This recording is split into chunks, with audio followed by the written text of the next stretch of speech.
days in Russia could have been a plot from a Russian drama. A rogue soldier withdraws his units and leaves the battlefront in order to carry out a coup. He takes over a key base in southern Russia, which is essential for the war in Ukraine. And whilst this is all going on, Moscow is put under high alert for a potential coup. And as we approach the end of the plot, an agreement is struck and everything comes to an end. Putin is still in power, the army has maintained its ranks, and the coup plotter has gone into exile. So it was a fascinating weekend, and we've got Geopolity founder Adnan Khan to make sense of it all. How are you keeping, Adnan? I'm good, Yusuf. Yes, as you mentioned, I'm recovering from this fascinating weekend. Yeah, definitely. I think, tell us what we witnessed over the weekend, Adnan. In a nutshell, Yusuf, we effectively saw a mutiny. We saw a mutiny by a military unit, which happened to be the Wagner unconventional force in this case. And the mutiny wasn't actually against Putin. It was actually against the defense minister. And what we see, the actual demands of the coup plotters was that the defense minister and the army general, they should go. And this hasn't come out of nowhere, although it got wall-to-wall coverage in the Western media. This has actually been ongoing for weeks and months with Prigozhin, the Wagner leader, and Sergei Shoigu, the defense minister. And then the head of the army at the moment, the chief of army staff, is Gerasimov. There's actually been tension between these three for actually quite a while. They've had a tense relationship. So what we find is late Friday night, the Wagner units, they left the battlefront in Ukraine and they went into southern Russia. So in any other country, Yusuf, this is treason. You've left the battlefront. You're out of war. So if you leave the battlefront, that front can be overrun by the enemy.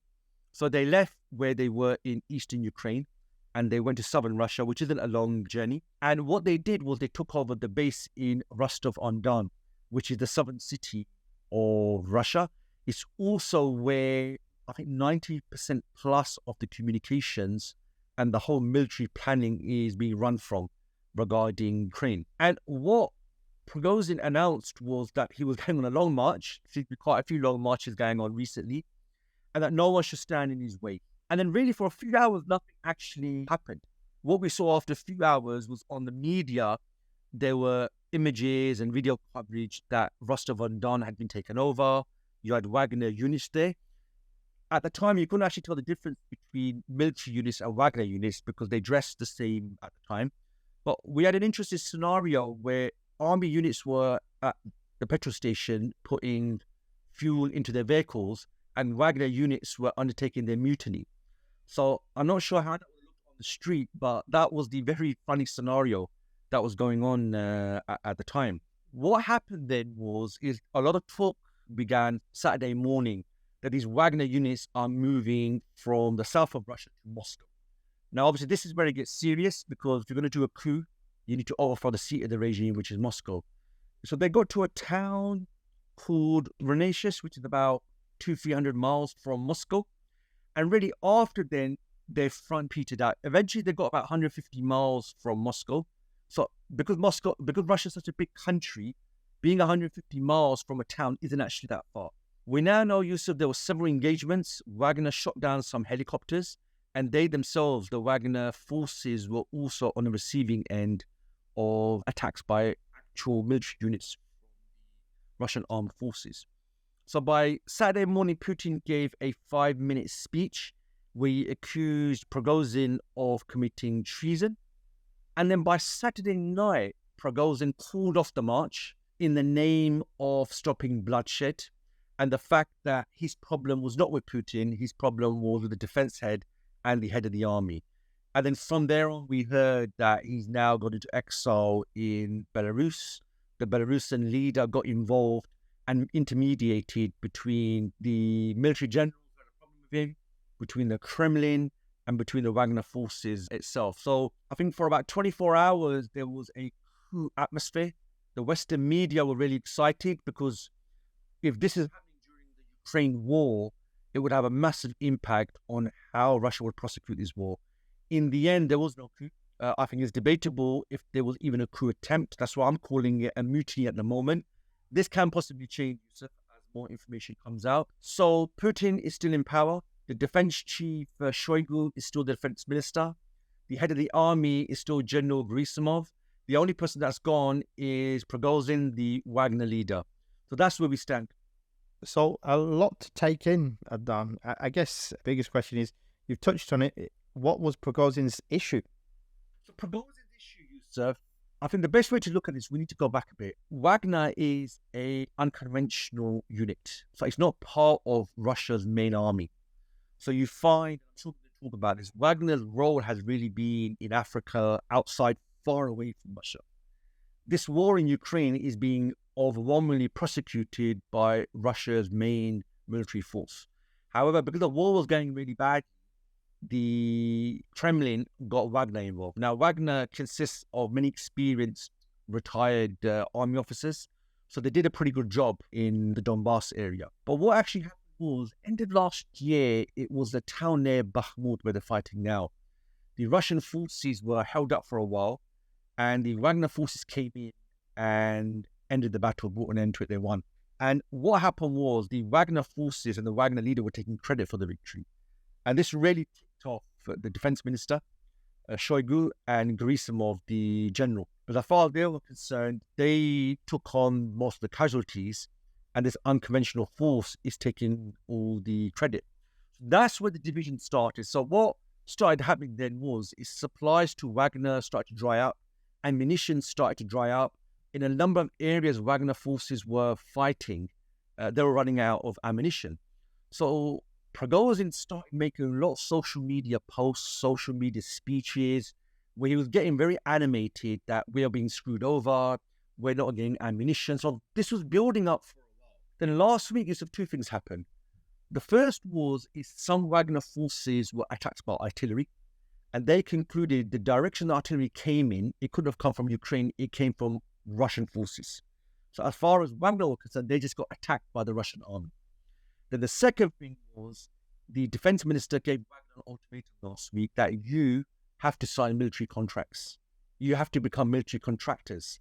And that has implications. Until now, Wagner has been operating in this semi-autonomous manner. So this is really what's been going on. And this was really the run-up to what's happened. So technically, this was a challenge to Putin.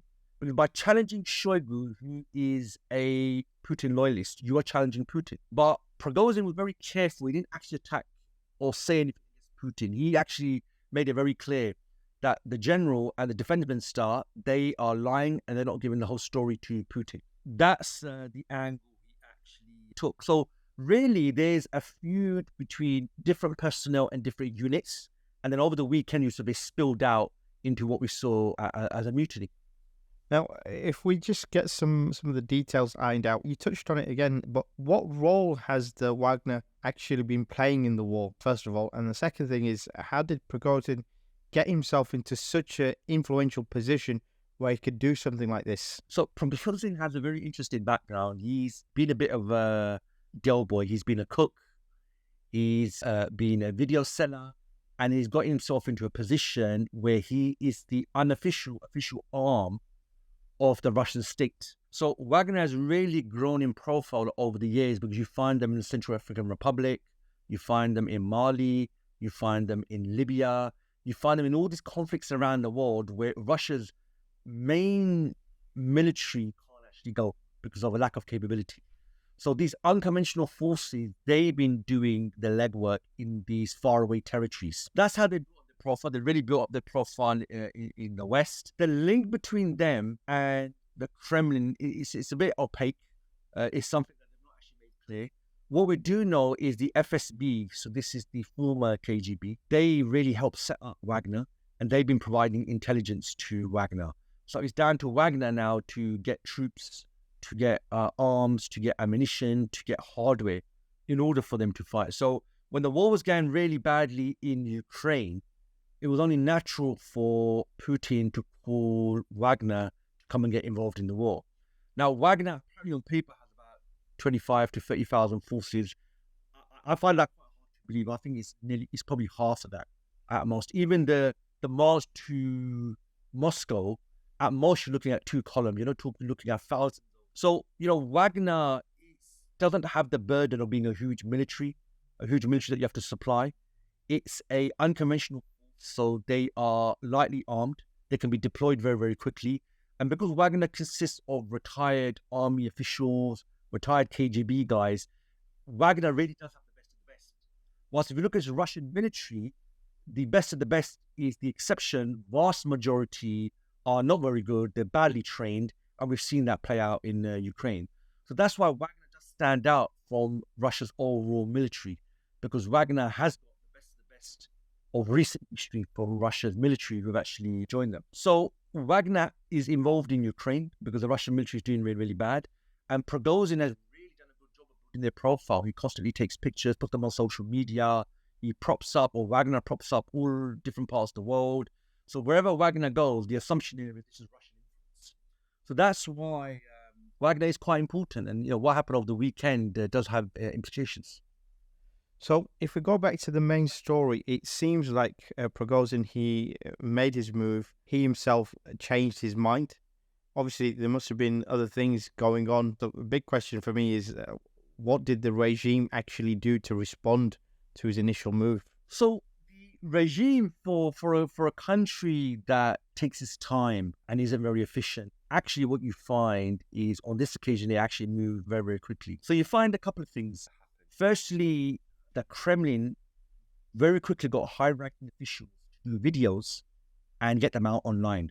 So General Surovikin, who was the second general in charge of the military invasion of Ukraine, he very quickly made a video. You had a few other corps commanders, they were forced to make videos. So effectively, they were disassociating themselves from this particular coup. Now, that's quite important, Yusuf, because if they had come out in support of this, that might have led to other elements of the army joining Wagner as well. So by doing this, it really undermined Wagner very, very quickly. Then we know Putin, for example, he very quickly on Saturday morning did a 5-minute video. And it was quite interesting because he actually called this treason. Now that's quite significant because you're saying an army unit fighting Ukraine has committed treason. So if Prigozhin was trying to get wider support from the Russian military, that won't help. The fact that Putin's calling him out really didn't actually work. And probably the final thing that's probably very important is the FSB didn't join the coup. The FSB, which is the Secret Service, they are the protector of the state. If they had joined the coup, if they had come out and supported it, that would have had big implications. So by the FSB not doing that, by Putin going on TV, and by getting high-ranking officials to talk against this mutiny, it really undermined it. So really, the regime didn't have to do anything physical. What they had to do was just show that all the high-ranking important people in Russia, they don't support it. And as a result, that played a key role in undermining this mutiny. How could the coup have succeeded? So there's a couple of things here, Yusuf. The coup could have succeeded. They did certain things, and the coup could have succeeded if certain things didn't happen the way they did. Obviously, in a coup attempt, it's a very fast-moving environment. A lot of things can happen. I mean, the one that comes to mind, Yusuf, is 2016, the Turkey coup, because it played out in the evening online and on TV. So you could see it in motion. Most coups, really, by the time an announcement is made, the coup's already over. Now, firstly, it could have succeeded if you got wider support from the army. So we had an interesting scenario, Yusuf, when Wagner forces took over Rostov-on-Don, where the southern city, where the whole war has been prosecuted from in Ukraine. There was actually little opposition. Now, I think there's a couple of reasons for this. Firstly, I think there was the fog of war. When Wagner troops, they are embedded and fighting alongside Russian troops. If you walk down the road, you can't tell the difference between who's a Wagner soldier and who's a normal Russian soldier. So when Wagner forces were going into this town and going into official buildings, it's likely that everyone around there just saw this as another day. They didn't necessarily see it as a coup. So, but the problem is this is the south of Russia. The seat of Russia is in Moscow. If you want to do a coup, you have to undertake the action that show you've overthrown the regime in Moscow. So by not being in the capital, that went against them. By not getting support from the wider army, that went against them. If any general came on TV and said Putin's sold out, the war's going really badly, that would have helped the actual coup effort.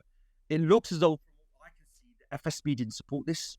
Any support from the FSB would have really, really helped them. It would have given them intelligence. It seems as though for the moment that none of Putin's inner circle supported the coup as well.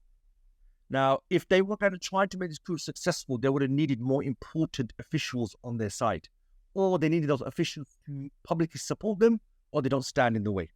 Now, it's likely, Yusuf, I mean, again, a lot of information is still coming out. It is possible that his aim wasn't to overthrow the regime. What he's saying is that his problem was with the defense minister and the chief of general staff. So that's not necessarily a coup. That's more a mutiny or internal dispute. So these are probably just a few things. These are the most obvious things I can see at the moment. I mean, it's Monday today when we're recording this, and this has played out on Sunday, on Saturday and Friday evening. So I'm sure during the week and the weeks ahead, more information will come out, which will give us a clearer picture of what took place. How close did they get to see the regime, or was it really much worse than it looked? Because the Western media were giving it multiple coverage. I mean, a common which media outlet was Yusuf. They were celebrating that Putin is being overthrown. For them, their dream finally coming true. Similar to just a few weeks ago, they were congratulating the opposition in Turkey for winning the election because of the polls. And in the end, they had to eat American pie because it went the other way. So, yeah, it could have succeeded if, a number of these things did happen, or if certain things did happen. Now, obviously, the big question is what impact will this have on the war in Ukraine? Because obviously, the Wagner, they're on the front line, and now they're not. Yes. So, as I mentioned, Yusuf, how many people die in the units of Wagner, I think is debatable. All of the Russian military is deployed. Their reserves are deployed. They've just done a call-up a few months ago. So Wagner probably don't make up a large proportion of Russia's overall forces. However, they are one of the most capable. So they've been fighting in Bakhmut at the moment, which has seen the most severe fighting. But the most important thing, Yusuf, is Ukraine has just started its counteroffensive. And in the middle of a counteroffensive, you had a number of units who left the front line and went to southern Russia to apparently undertake a coup. In that sense, this could have an impact. Now, if the coup was still going on, or if Putin was overthrown, then this would have a massive impact on the Ukraine war because those troops aren't there anymore. But it seems within a day or two, the plotters have accepted a deal, and leader of Wagner has gone into Belarus. So if the information we have at the moment turns out to be 100% correct, I don't think it's going to have much effect on the Ukraine effort, because there wasn't too much fighting. It's not led to divisions and the collapse of Russian forces, so they now can't fight in Ukraine. Really, this all took place within Russia, so it's an internal matter, really. And because it's being dealt with very quickly, or it's evolved very quickly, it shouldn't have a knock-on effect. Where it can have an effect, Yusuf, is on expectations and morale. Many Russian soldiers are people who were forced to go into the army. They did a call-up a few months ago. These people may see this and think there's divisions within the army, and as a result, that might add to their morale being very low, and they may actually undertake some actions, maybe leave the army or stop fighting. If lots of units left the front line, you may have seen other units leave as well. As things go at the moment, I don't think, the ball's in Ukraine's court. They've seen what's happened. Can you take advantage of it? So already last week, American officials were complaining that the counteroffensive by Ukraine is actually getting really, really slow. And it seems Russia has basically put up lots of obstacles and embedded equipment and done a lot of counter maneuvers that's made the counteroffensive really, really slow. So I think overall, Yusuf, from what I've seen at the moment, I don't think it's going to have a big impact. However, I accept I don't have all the information. Where I think it may have an impact, and where I don't have information, is the impact on Russian military internally and on morale. If that's been affected big time, that could have a knock-on effect. Now, with Prigozhin now in exile, where does it leave Wagner? So this is a very good question, Yusuf. What does this mean for Wagner's future? Now, Wagner is an arm of the Russian state. Its role primarily has been outside Russia. Its role has been to turn up in conflicts around the world, assert itself, become a player, and then Russia gets credit for this. So what you find is they quite picky on where they get involved. They get involved in places where fighting will not be too intense. They're not fighting another conventional army. However, now they were fighting in Ukraine.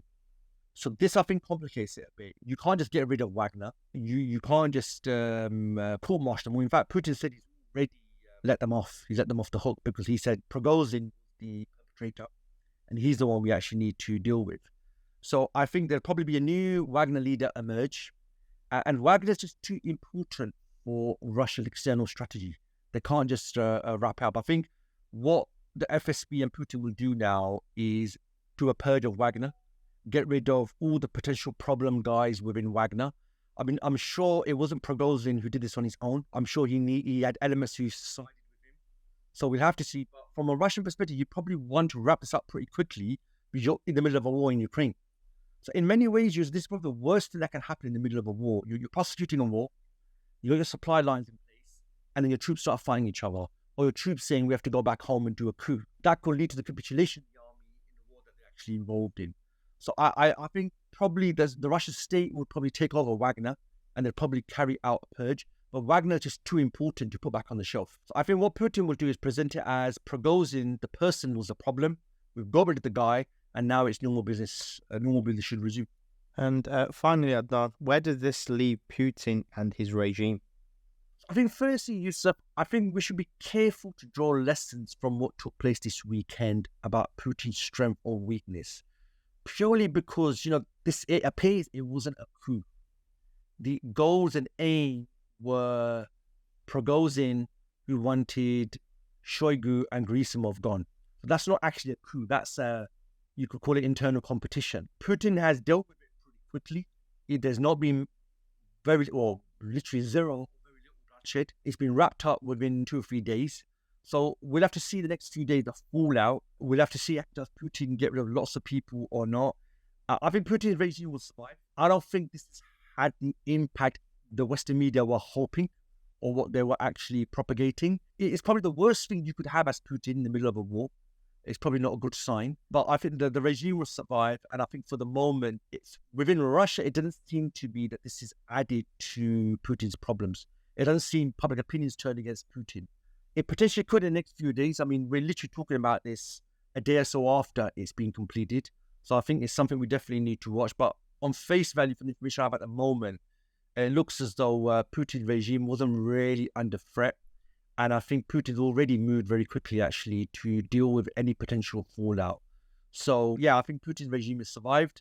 And, yeah, if everything remains equal, that should remain the same. And Putin's regime should continue. And then the war should continue in Ukraine.